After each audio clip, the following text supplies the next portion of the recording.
I want to say something about rejecting offers, particularly after a case of 2016 called DB, UK Bank and Jacobs, which came as a great surprise to many.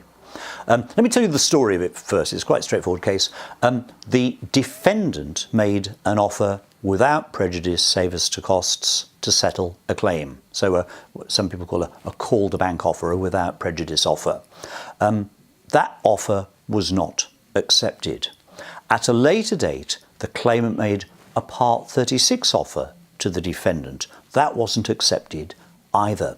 And that's where it gets interesting.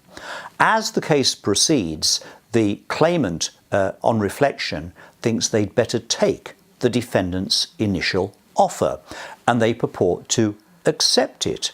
The revelation in this case is that the High Court declared that by making a counteroffer back to the defendant, remember the defendant had made the first offer and then the claimant went back to them with a Part 36, the act of making a Part 36 amounted to rejection of the without prejudice offer.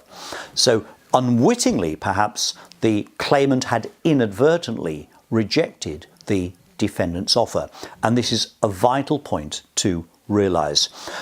It's all about the nature of the without prejudice offer. Without prejudice offers are contractual in law, and therefore if you make a counter offer, it is well established that that is a rejection. If you don't say I'm rejecting, the act of making a counter offer is an act of rejection. Now, can I be absolutely clear about this?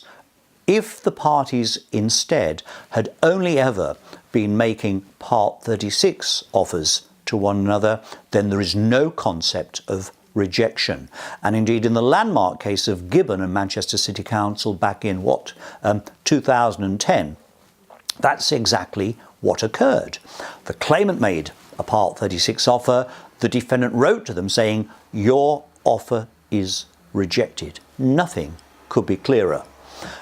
The defendant at a later date decided after all it wanted to take that very offer. And so the question is, could they? And on the face of it, you'd say, well, no, you've rejected it. You can't take it. Yes, you can, said the Court of Appeal. And here is the difference. Part 36 offers are not contractual. They are procedural.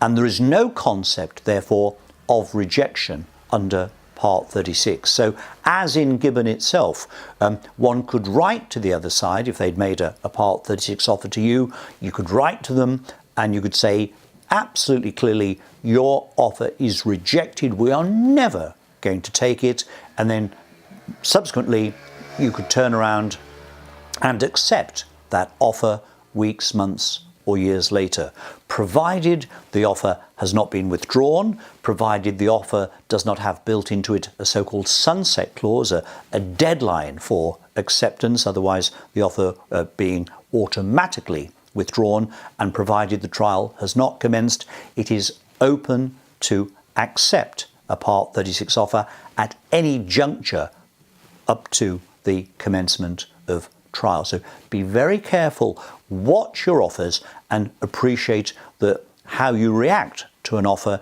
can have a differing outcome depending on whether the offer that you are responding to is without prejudice offer or a Part 36 offer.